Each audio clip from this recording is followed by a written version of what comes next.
Palmeiras foi dominante, gente. Dominante até os 15 minutos iniciais, quando o Charles comete um pênalti absolutamente ridículo, infantil. Já tem um quiprocó ali acho que é do André Ramalho com o Vitor Roque, e aí quando a bola chega no Flaco, o Charles calça o Flaco dentro da área. Surreal. Mas aí tem um histórico bom, né, importante do Hugo Souza, em pênaltis, inclusive, contra o Palmeiras, né? Pegou contra o Estevão, contra o Rafael Veiga, foi o Vitor Roque pra bola, o Tigrinho, e que pênalti bem batido. Só assim pra bater o Hugo mesmo, né? No alto, forte, não tinha como pegar, com 15 minutos de jogo, tava 1-0 Palmeiras. O Corinthians estava com muita dificuldade de chegar ao ataque. O Memphis tava uma rotação abaixo. Vale lembrar que ele está voltando de lesão e ficou um mês praticamente fora dos gramados, então ele parecia estar carregando uma geladeira nas costas, né? Não sei se vocês tiveram essa sensação. Ele tentou segurar a bola em alguns momentos no ataque e a marcação do Palmeiras ela foi muito, muito, muito forte, assim. Eram 2, 3 cercando cada jogador do Corinthians. O Palmeiras ele tem uma média de idade que baixou, por vários jogadores que foram liberados, e uma intensidade de jogo que é muito difícil de você jogar contra. O perde-pressiona do Palmeiras, ele é fantástico. E o Palmeiras, com a bola, ele tende a ter uma transição rápida. Falta inteligência para alguns atletas, a gente vai falar sobre isso. Mas a marcação deles, quando eles não estão com a bola, dificulta muito as ações do Corinthians, de um Corinthians que estava mais travado, exatamente por conta desses jogadores, né? O Memphis, no caso. E aí você não tem o Yuri, por exemplo, né, que faz essa movimentação, esse cara. O Gui Negão até foi esse cara, mas muito caçado, né? E aí o Gui tentou de todas as maneiras, caía pelos lados, pelas pontas, brigava. Foi um grande jogo do Gui Negão. Aliás, não entendi a saída dele, talvez ele tenha cansado, né? No finalzinho do jogo, quando entra o Thales Magno, porque ali eu já sabia que pouco ia acontecer. Mas o Gui Negão foi um gigante também. As poucas oportunidades que o Corinthians gerou em termos de ataque, elas saíram dos pés dele, assim, ele bagunçando ali, criando pra lá e pra cá, mas também muito cercado, muito marcado, tocava na bola, tinha sempre 2 com ele, quando ele passava por um, chegava outro na sobra pra estourar. Muito difícil jogar contra um Palmeiras aplicado defensivamente como ele estava. E aí o Corinthians começou a tentar buscar alguns espaços, e aí eu preciso destacar um jogador. Ele se chama Maicon. Fez um grande jogo. Com exceção do Hugo Souza, foi o melhor do time. O Maicon, pra mim, fez um grande jogo. Enquanto o Corinthians teve Ranieri, era mais difícil, não tô dizendo que é impossível ou que não chegava, era mais difícil do Palmeiras chegar. Depois que o Ranieri sai machucado, ou substituído, não sei exatamente o que aconteceu com ele, não lembro, o Corinthians perde muito. Porque aí o Dorival coloca o Tchoca, firma 3 zagueiros, depois um 4º zagueiro, que é o Kaká de lateral, né? Maluquice. E aí, o espaço entre linhas ali, ele aumentou. E aí o Palmeiras teve muito mais liberdade para tocar essa bola, e em compensação o Corinthians com dificuldades de retê-la. Mas enquanto o Ranieri esteve em campo, e o Maicon conseguiu ser esse cara da dinâmica, ele jogou muita bola. E aí ele sofre uma falta na entrada da área, que é onde sai o gol do Corinthians, né? Um levantamento, o Gustavo Henrique, gigante, tá jogando cada vez melhor.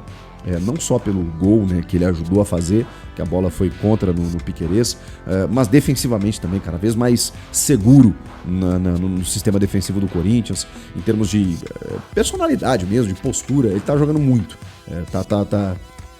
tá representando. Ele subiu no 3º andar, cabeceou, a bola desviou no Piquerez, enganou o Everton, e o Corinthians chegou ao seu empate. Ainda no primeiro tempo, para reagir, para voltar pro jogo, mas o Palmeiras continua melhor. O jogo, na verdade, dali até o final do primeiro tempo foi meio lá e cá, né? Teve chances pra lá e pra cá, teve até um pênalti reclamado, mais um do Palmeiras, em que a bola bate na mão do André Ramalho, mas esse lance não é pênalti, aí eu vou explicar por quê. Porque o André Ramalho vai fazer o cabeceio, e aí esse braço, ele tá do lado do corpo, a bola meio que raspa na cabeça dele e vem no braço. Então, como diz o meu amigo Dr. Marco Aurélio Cunha, não tem auto-pênalti, né? Então, ele não podia cabecear a bola no próprio braço. Não faz nenhum sentido isso. Não é infração quando você joga a bola, a não ser que esse braço estivesse muito estendido. E ele tá numa condição natural ao lado do corpo. O VAR revisou na hora, mandou seguir, o Ramon Abate Abel nem marcou no campo também. Enfim, mas o Palmeiras estava chegando, estava rondando de novo. Tava rondando de novo, pra lá e pra cá. O Felipe Anderson fez uma grande jogada. O Piquerez teve um chute que passou perto. Enfim, o Palmeiras chegou. Mais do que o Corinthians. O Corinthians também chegou uma vez que outra, mas muito menos. O Palmeiras ainda estava muito efetivo no ataque, muito dominante no ataque. Flávio Lopes e Vitor Roque se entendendo. O Vitor Roque correndo uma barbaridade, mas assim, jogando muita bola mesmo. E aí você tinha avanços do Piquerez, Felipe Anderson pelo lado esquerdo. Jogo muito bom no Palmeiras no primeiro tempo. Termina 1-1. Vem o segundo tempo e o Palmeiras não desistiu de atacar. O Palmeiras atacou muito. E aí aconteceu aquilo que eu falei pra vocês. Sai o Ranieri, perde aquele espaço à frente da área. E aí o Palmeiras aposta numa transição rápida. Já entra o Sousa, Facundo Torres. E aí tivemos dificuldades, né? O Facundo Torres, ele realmente não justificou até agora o seu investimento. Tem uma bola em que ele recebe, ele ataca o espaço errado, né? Em vez de ele abrir, ele centraliza onde tá o Angileri, que aliás fez um bom jogo, tá? O Angileri tinha perdido espaço porque o Matheus Bidu cresceu, mas o Angileri fez um excelente jogo, na minha opinião. Defensivamente e quando subiu também.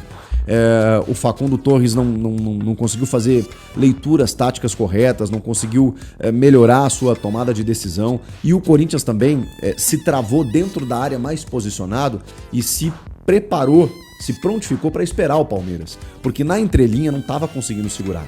Então o Palmeiras chegava muito perto da área do Corinthians e aí o Corinthians estava pisando na área, mas muito bem posicionado. Então tava difícil mesmo pro Palmeiras entrar. O André Ramalho, o Gustavo Henrique, o Choca no segundo tempo, mais o Kaká na direita, que entrou no lugar do Charles para ser o lateral. Aí o Dorival coloca o Rian também no meio, com o Rian no lugar do Maicon, né? E aí ele tinha o Rian, o Bidon, que também fez um bom jogo, menos do que o Maicon, mas fez um bom jogo. Com o Garro, que estava um pouco mais sumido no jogo, mais sumido em relação àquilo que a gente espera do Garro e sabe do que o Garro pode fazer, com o Memphis e o Guinegão lá na frente. Depois entra o Thales Magno e o Vitinho também entra no final ali no lugar do Memphis para tentar fazer algumas jogadas e ele até consegue agredir um pouco mais o Palmeiras nos minutos finais, porque aí era um Corinthians que conseguiu segurar um pouco a bola. Botou gás novo, o Vitinho é um cara da condução, então ele pegava a bola e partia para frente. E o Corinthians criou algumas oportunidades na reta final até para tentar finalizar. E aí só que aí se amarrou muito já nos acréscimos, ficou trocando passe e o juiz terminou o jogo. Mas se tivesse um pouquinho mais de ousadia ali, poderia ter beliscado um segundo gol, porque ali naquele momento talvez o Corinthians pudesse conquistar a vitória. Agora, no todo, o Palmeiras foi superior. Em termos de volume, de domínio, de posse, de construção de jogo, é nisso que eu tô falando. Acho que o Corinthians fez um jogo que podia fazer.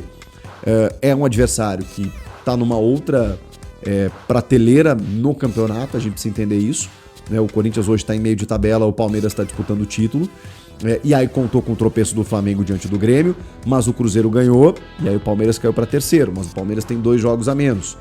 O Flamengo tem 1 jogo a menos, o Cruzeiro já fez todos. Então, a disputa do título tá nesse pique. O Palmeiras ainda tá vivo nessa questão. E estando vivo nessa questão, daqui a pouco você olha para a tabela dos dois, você pensa, o Palmeiras tem que vencer o Corinthians, e jogou para isso. Mas aí tem o troféu derby, né? O Corinthians, ele se preparou para em 2025 atrapalhar a vida do Palmeiras de todas as maneiras. Isso já vem acontecendo desde o ano passado, né?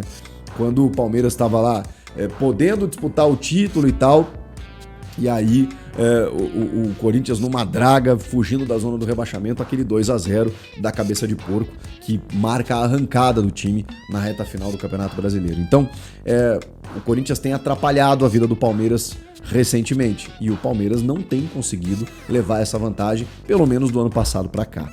Foi um empate ok para vocês?